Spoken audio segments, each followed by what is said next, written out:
அரசியல் தட நேயர் அனைவருக்கும் வணக்கம். நான் உங்கள் முரளி. சேலம் மேற்கு யார் டார்கெட் பண்ணிருக்கா? பாட்டாளி மக்கள் கட்சி தலைவர் அன்புமணி அவர்கள் டார்கெட் பண்ணியிருக்காராம். வரக்கூடிய சட்டமன்ற தேர்தலில் சேலம் மேற்குல நாங்கள் நிற்கிறோம், கண்டிப்பாக வெற்றி எங்களுக்கு, இந்த தொகுதி எங்களுக்கு கொடுத்தே ஆகணும்னு யார்கிட்ட டிமாண்ட் வச்சிருக்காராம்? எடப்பாடிட்ட. எதுக்குங்க? அந்த தொகுதி ஏற்கனவே பாமக சார்பாக அதே அருள் எம்எல்ஏ இருக்கார்ல, நின்னா கண்டிப்பா ஜெயிச்சிடலாம். இது எதுக்கு போய் நீங்க டிமாண்டெல்லாம் வச்சு கேட்கணும்? என்னது அவர் அவரும் பாமகவா? அவர்லாம் யாருங்க? அவருக்கு இந்த கட்சி சம்மந்தமே இல்லை. இந்த முறை மேற்குல அருள் நின்னா கண்டிப்பா எங்க அணி சார்பாக, எங்க அணிலாம் கிடையாது, பாட்டாளி மக்கள் கட்சி சார்பாக கண்டிப்பா அதை எதிர்த்து நின்று கண்டிப்பா தோக்கடிப்போம். அருள் வரக்கூடிய சட்டமன்ற தேர்தலில் இந்த வட மாவட்டங்களில் எங்கன்னாலும் சரி, அதுக்கு ஆப்போசிட்ல பாட்டாளி மக்கள் கட்சி சார்பாக நாங்கள் வேட்பாளர் நிப்பாட்டி கண்டிப்பாக தோக்கடிப்போம். இதே எங்களோட முதல் வேலைன்னு யார் சொல்லியிருக்கா? அந்த கட்சியோட தலைவர் அன்புமணி அவர்கள் அப்படி சொல்லியிருக்காரு. இதெல்லாம் கேட்ட தொண்டர்கள், என்னடா வரக்கூடிய சட்டமன்ற தேர்தலில் யாரை எதிர்த்து நிற்கணும்? அருளா? அவரும் நம்ம கட்சி, யாரை எதிர்த்து நிற்க சொல்ற? என்ன தலைவா அப்படி சொல்றீங்கன்னா? நானும் எங்க அப்பாவும் ரொம்ப பாசமா ஒத்துமையா இருந்தேன். எங்க அப்பா இல்லாமல் நான் இருக்க மாட்டேன், நான் இல்லாமல் எங்க அப்பா இருக்க மாட்டோம். அவ்வளோ ஒத்துமையா இருந்தோம். சொந்த அரசியல் லாபத்திற்காக ஜி.கே. மணியும் அருள் எங்க குடும்பத்தையே புரிச்சிட்டாங்க. இந்த அரசியல் நடந்தப்ப எல்லா சதுரங்க வேட்டையெல்லாம் பார்த்தல, எங்க அப்பா வாயாலே என்ன பெத்த பையனவே துரோகி, கெட்டவன், எவ்வளவு வார்த்தைகள் பேசிட்டாரு. எங்க அப்பாவா பேசல, எங்க அப்பாவை பேச வச்சு அவர் ஆள் மனசுக்குள்ள போய் இப்படிலாம் பண்றாரு உங்க பையன் அப்படி தப்பு தப்பா சொல்லி கொடுத்து எனக்கு எங்க அப்பாவுக்குள்ள என்ன சொல்ற ஒரு சின்ன ஒரு கோட அளவுக்கு இந்த பிரச்சனையை ஒரு ரோடு போற அளவுக்கு பிரச்சனை ஆக்கிட்டாங்க. நான் விட மாட்டேன், கண்டிப்பா அந்த தடவை அதுக்கு நான் பழி தித்தேவைன்னு சொல்லி ஒருத்தர் சூழலெல்லாம் இப்போ பேசிட்டு போயிருக்காரு. இதை பற்றி நம்ம ராமதாஸ் குரூப்ட இந்த மாதிரி நம்ம அருள் கண்டிப்பா சேலம் மேற்குலன்னா தோக்கடிப்புன்னு சொல்லிட்டு போறேன். என்னங்க இந்த முறை என்ன போட்டி யாரு? பாமக டு பாமக தான் போட்டியா? மற்ற கட்சிக்கெல்லாம் போட்டி இல்லைங்களா கேட்குறப்ப ஏன் தலைவர் சொல்றீங்க? எங்க தலைவர் யாரு? ராமதாஸ் அவர்கள் 1989 2011 இருக்க காலகட்டங்களில் கட்சி அவர் தலைமை இருக்கப்ப கட்சி எவ்வளவு எலெக்ஷன்ல எவ்வளவு சதவீத வாக்கு இருந்துச்சு, எத்தனை முறை எம்எல்ஏ உருவாக்கினாரு, மத்திய மந்திரி ஆக்கினாரு. இந்த கட்சி பாமக இல்லாம வட மாவட்டங்கள்ல எந்த கட்சி கால் ஊன்ற முடியாது. எல்லா பேரும் பாட்டாளி மக்கள் கட்சியை தேடி தைலாவரம் தோட்டத்துல உட்காரக்கூடிய சூழ்நிலை இருந்துச்சு. இன்னைக்கு அப்படிப்பட்ட கட்சியை கொண்டு போய் அன்புமணி இன்னைக்கு பாஜக அடமானம் வச்சிட்டாரு அவர் சொந்த லாபத்துக்காக. அதனாலே ஐயாவுக்கு சுத்தமா பிடிக்கல இந்த முறை. ஏன்னா அவர்கிட்ட 2011 அது காலகட்டங்களில் பார்த்தீங்கன்னா எல்லாமே கண்ட்ரோல் கட்சி ஃபுல்லாகவே அன்புமணிகிட்ட கொடுத்தாச்சு. அது தொடர்ச்சி அப்போதான் தோல்வியாகவே சந்திச்சுட்டு வந்தோம். அதனால என்ன கட்சி ரொம்ப தோல்வியாக போகுது, ரொம்ப வாக்கு சதவீதம் குறையுது. நம்ம ரொம்ப என்ன சொல்ற கட்சி அடுத்தடுத்த நகர் முன்னோக்கி போவோம், பின்னோக்கி போகுது. அதை வரக்கூடிய 2026 சட்டமன்ற தேர்தலை நான் சொல்லக்கூடிய வேட்பாளர், நான் சொல்ற தொகுதியை நிற்கணும், நான் சொல்ற கட்சியிலையும் கூட்டணி வைக்கணும்னு சொல்லி ஐயா சொன்னாரு. நீங்க சொல்றேன் செய்ய முடியாது, இந்த கட்சியோட தலைவர் நான் தான், நான் சொல்றதை நீங்க கேட்கணும்னு சொல்லி அங்கேருந்து ஆரம்பிச்ச பிரச்சனை. ஏன்னா ஐயா ஒரு பக்கம் போகணும்னு சொன்னா, ஐயா ரைட் சொன்னா ஒரு சின்ன லெஃப்ட் பண்ணுவாரு. இவங்க ரெண்டு பேருமே பார்த்தீங்கன்னா ஆளுக்கு ஒரு கருத்து மாற்றி வைக்கிறனால இது பிரச்சனை நாளையோட வார்த்தை போனது பொதுவெளியில் வந்துச்சு. இப்படி ஒவ்வொரு பிரச்சனையும் வந்து பார்த்தீங்கன்னா இன்னைக்கு அப்பா ஒரு சைடு பையன் ஒரு சைடு போகக்கூடிய சூழ்நிலை உருவாயிடுச்சு.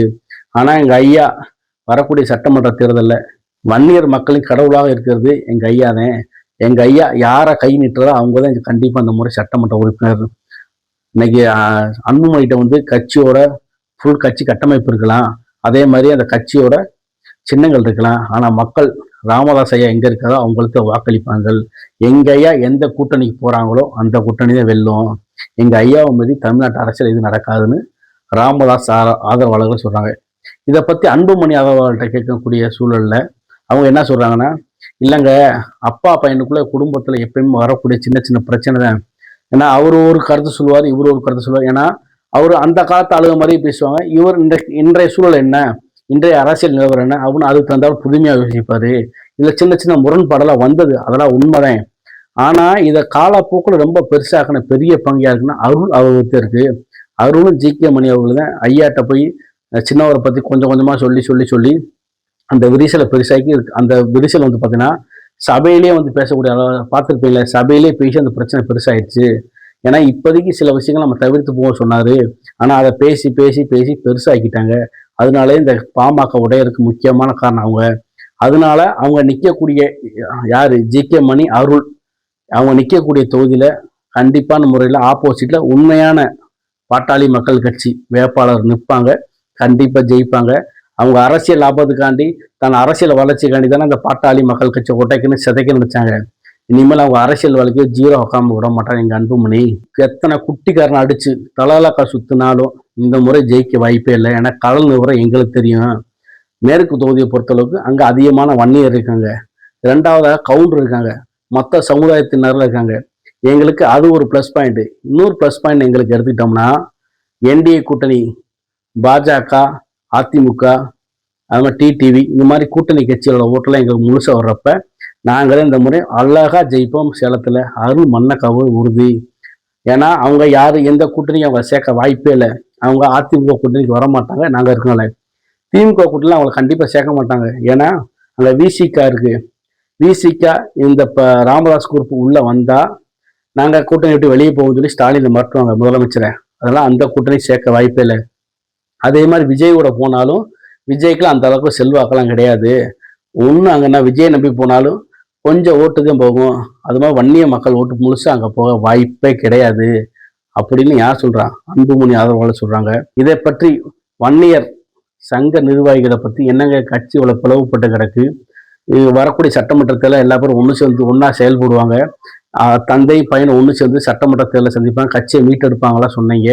என்னங்க போப்போ இந்த விரிசல் பெருசாகிட்டே போதும். அவங்கள்ட்ட கேட்குறப்ப ஐயா இதெல்லாம் நடக்கிறது உண்மைதான். நாங்கள் சின்னவர்கிட்டையும் பேசிட்டோம், பெரியவர்கிட்டையும் பேசிட்டோம். ரெண்டு பேருமே பிடிவாதம் இருக்காங்க. அவங்க பிடிவாதத்தை விட்டு இறங்க மாட்டாங்க.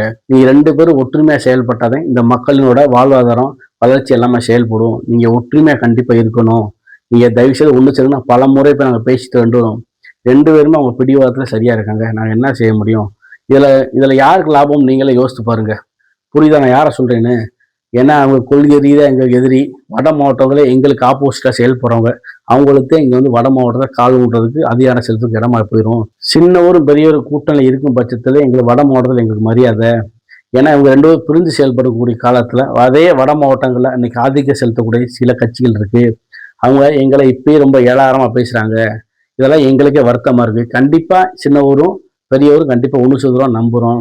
இன்னொரு விஷயம், ஐயாவுக்கு வயதுக்காரமா கட்சியை விட்டு ஒதுங்கிட்டாரு. இருந்தாலும் அவர் கட்சியை வளர்க்கறதுக்கு கிட்டத்தட்ட 50 ஆண்டுகள் தன் வாழ்க்கையில பெரும் பகுதி அதை செலவழிச்சாது. அதெல்லாம் நாங்கள் தவிர்க்கல. ஆனா யாரா இருந்தாலும் கட்சி பதவி ஒருத்தவங்க கொடுத்த முன்னாடி திரும்ப போய் அதை கேட்க யார் கொடுப்பா? இந்த உலகத்தில் அது நடக்க வாய்ப்பு இருக்கா? யாரா இருந்தாலும் நீங்க ஒண்ணுமில்ல, ஒருத்தவங்களுக்கு ஒரு இடத்த ஒண்ணுமே ஆகாத இடத்த கூட ஒரு 3 ஏக்கரை ஒரு 2 செண்டவோ இந்த இடத்த என் பையன் எழுதி கொடுத்துறேன் அப்படின்னு கொடுத்துட்டு அந்த 3 சென்டை எனக்கு கொடுங்கன்னா கொடுத்தோட உதாரணத்துக்கு அதெல்லாம் கொடுக்க நான் கொடுக்குற வரைக்கும் அவங்களும்.